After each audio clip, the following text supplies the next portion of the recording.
Parte 5. O templo subaquático. A reunião dos capitães. Uma semana após o confronto com Liszt, o rei convocou uma reunião emergencial de todos os capitães dos Cavaleiros Mágicos. O salão do trono estava silencioso, a tensão palpável no ar. As cortinas estavam cerradas, e guardas reais posicionados em cada porta, medidas de segurança incomuns. Yami Sukero chegou atrasado, como de costume, um cigarro pendurado nos lábios, ignorando os olhares reprovadores de Nozel Silva e Gildaishi. Já que todos estão aqui, o rei Augustus Kira Clover XIII começou, sua voz mais séria do que o normal. Vamos direto ao ponto. O olho do sol da meia-noite não é apenas uma ameaça. Eles são uma declaração de guerra. O mago real avançou com um pergaminho antigo, que foi aberto sobre a mesa central. Nele, o desenho de um templo submerso, cercado por criaturas marinhas e símbolos mágicos ancestrais. Existe um local conhecido como Templo Subaquático, o mago explicou. Uma relíquia da Era dos Elfos, construído nas profundezas do mar para guardar algo extremamente valioso. Uma pedra mágica de poder imensurável. Diz a lenda que quem a possuir pode amplificar sua magia a níveis divinos, ou despertar algo que deveria permanecer adormecido. Fuegoleon se inclinou para a frente.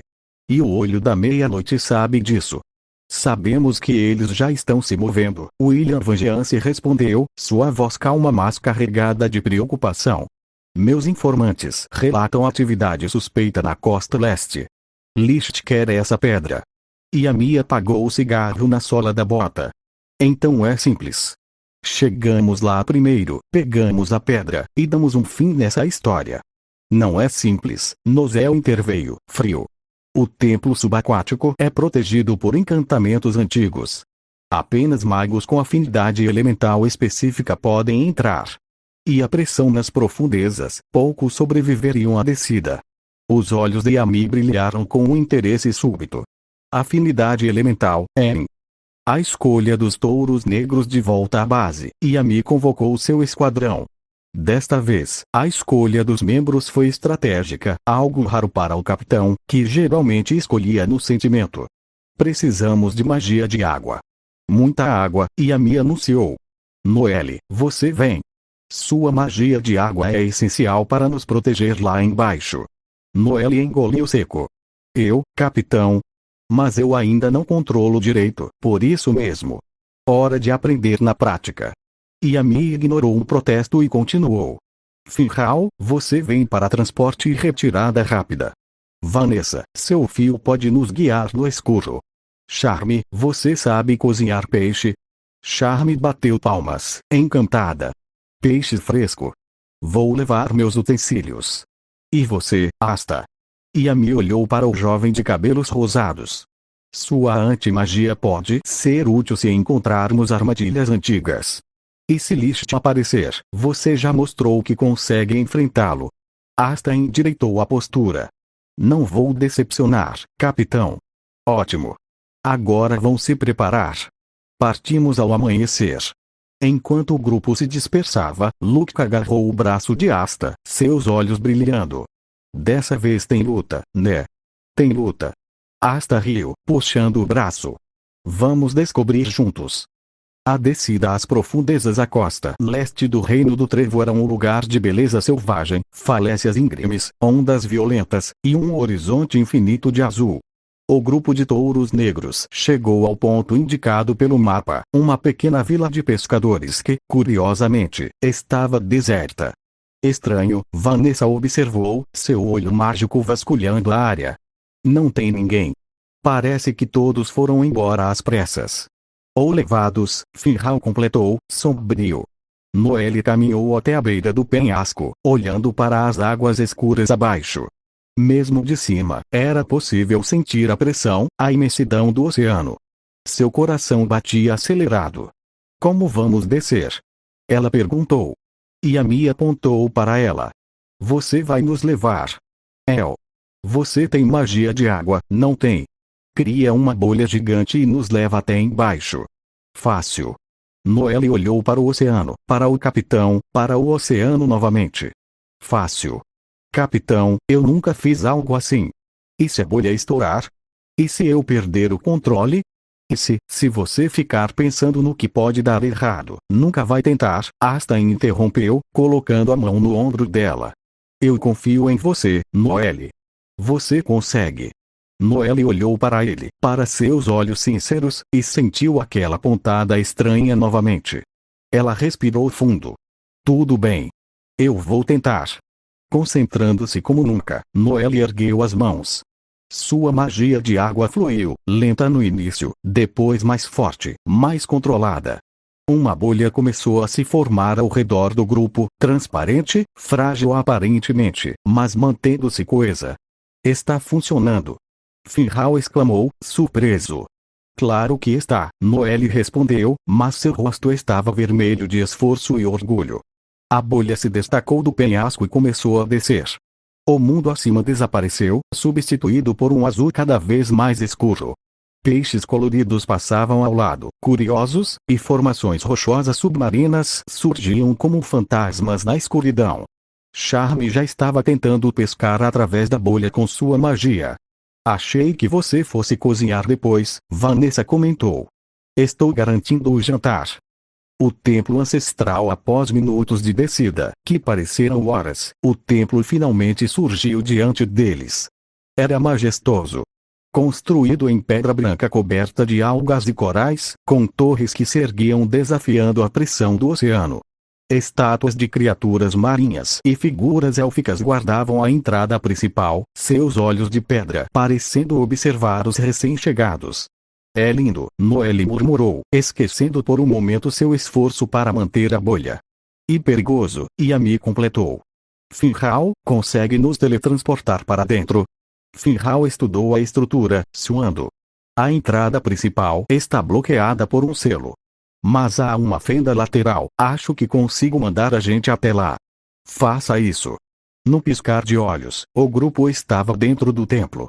A bolha de Noelle se dissipou, e eles se viram em um corredor seco. A magia antiga do templo mantinha o ar e a gravidade, criando uma bolha permanente em seu interior.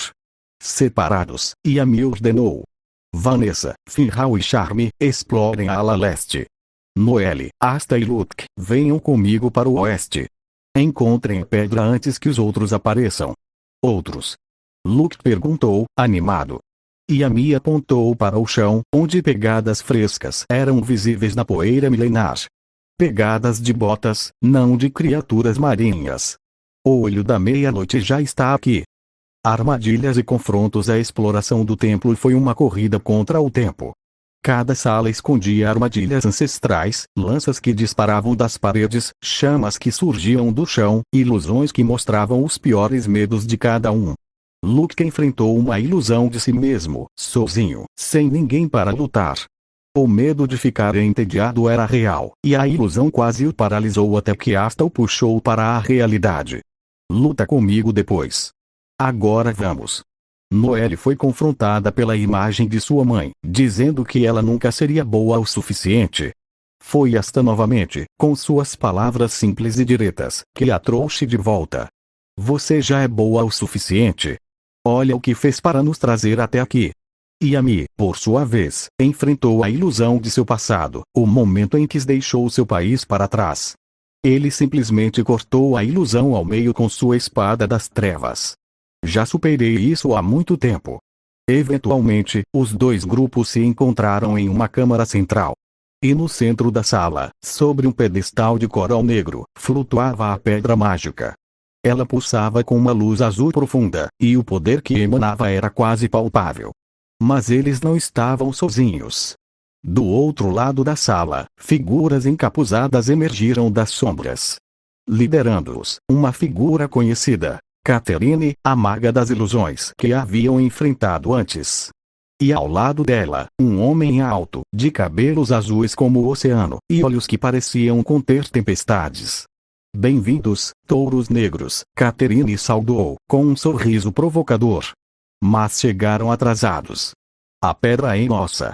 O homem de cabelos azuis deu um passo à frente. Seu grimório se abriu, e a água ao redor dele começou a se agitar violentamente. Meu nome é Veto, ele anunciou, sua voz ecoando como ondas quebrando.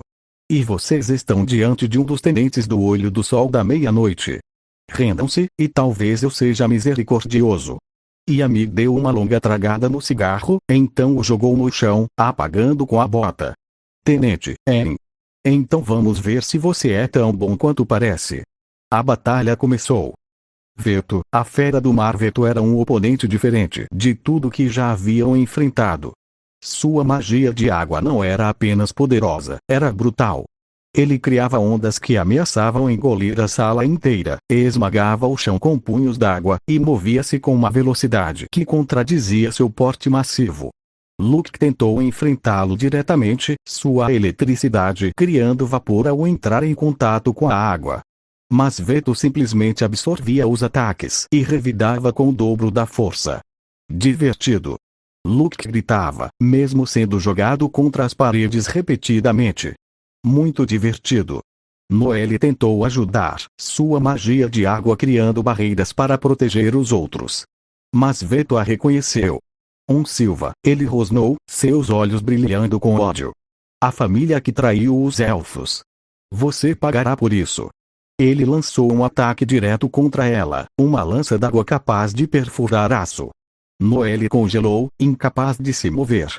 Asta apareceu na frente dela, a espada negra erguida. A lança atingiu a lâmina e simplesmente desapareceu, anulada pela anti-magia. Não vai machucar meus amigos, Asta declarou, seus olhos fixos em Veto. O tenente olhou para a espada, para o jovem, e um sorriso cruel surgiu em seu rosto. Então você é o garoto de 2 grimórios. O portador da espada demoníaca. Licht falou de você. Ele quer você vivo. Ele que vem me buscar. Asta avançou, a espada cortando o ar. Veto recuou, cauteloso com a anti-magia, mas não derrotado. Ele criou múltiplas camadas de água ao seu redor, cada golpe de Asta anulando uma, mas sendo substituída por outra. Você é forte, Veto admitiu. Mas inexperiente. A anti-magia anula magia, mas e se eu usar algo que não seja magia? Ele avançou com um golpe físico puro, seu punho coberto apenas por água densa, mas não mágica, água comprimida pela pressão do oceano, física, real. O golpe acertou Asta no peito, jogando-o para longe. Asta! Noelle gritou. Veto riu. Descobriu seu ponto fraco. Sem magia para anular, você é apenas um garoto com uma espada pesada. A virada Asta tossiu, levantando-se lentamente. O golpe doeu muito. Mas ele não ia desistir. Não podia. A pedra estava ali. Os amigos estavam ali. E não estaria decepcionado se ele perdesse. Ele tem razão, sabe? A voz na escuridão voltou. Sem magia, você é fraco. Mas você tem magia. Você tem a minha magia. Eu não vou usar seu poder, Asta respondeu mentalmente. Não confio em você. Não confia. Eu já te salvei antes. Eu posso te salvar de novo. Só me deixe sair um pouco.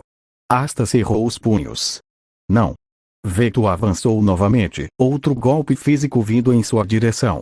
Asta desviou por pouco, rolando no chão. Ele precisava de uma estratégia. Não podia enfrentar Veto fisicamente, o tenente era maior, mais forte, mais experiente. Então ele olhou para a pedra mágica.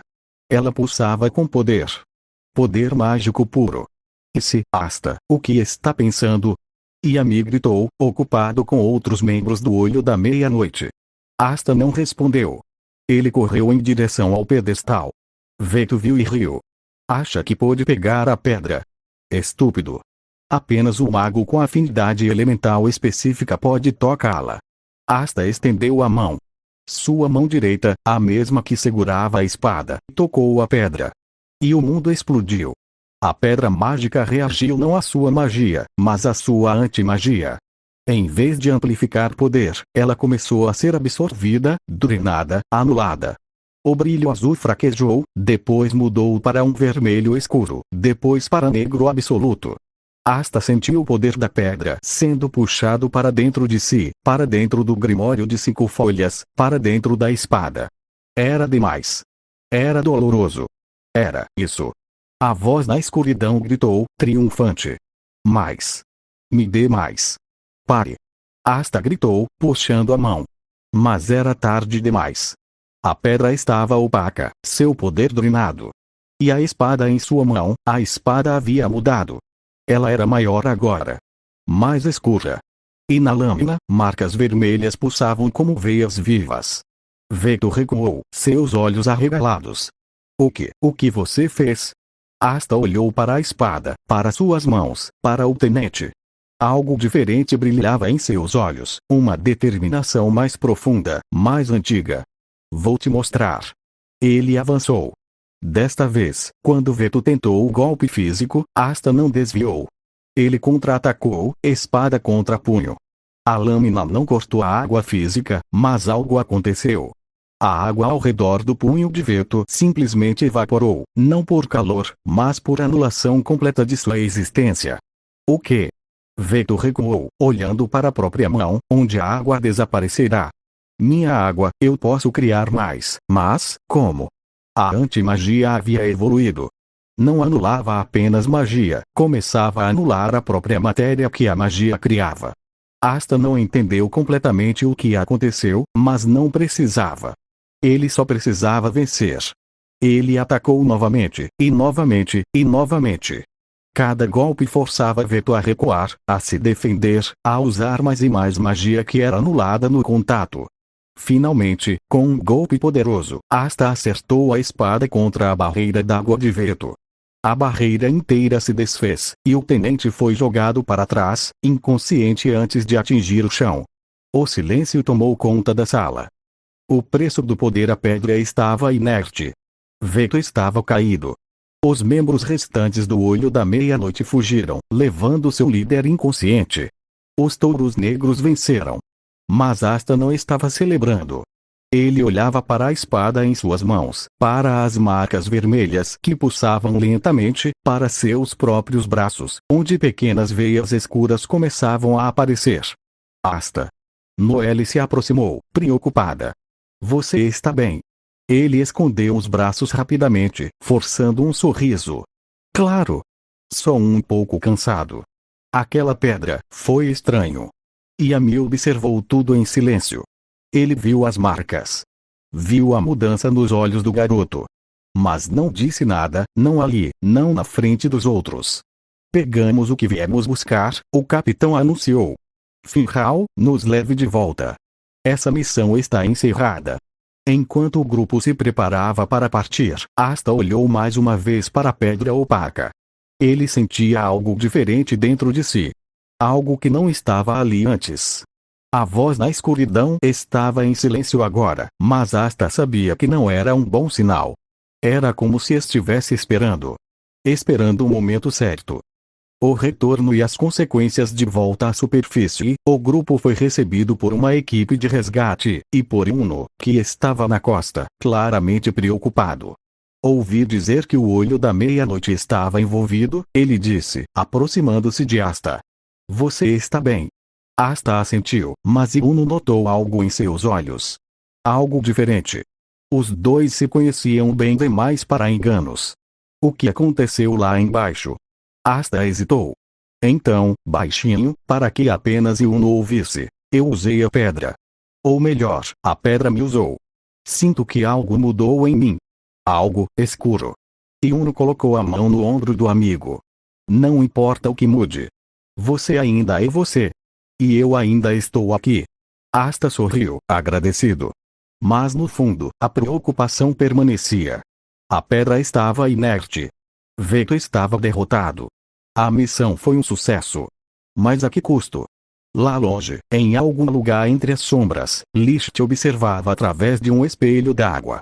Ele viu tudo, a absorção da pedra, a transformação da espada, as marcas no braço de Asta. Interessante, ele murmurou. O garoto está se tornando exatamente o que precisamos. Ele só não sabe ainda. O Olho do Sol da Meia-Noite havia perdido uma batalha. Mas a guerra estava longe de terminar,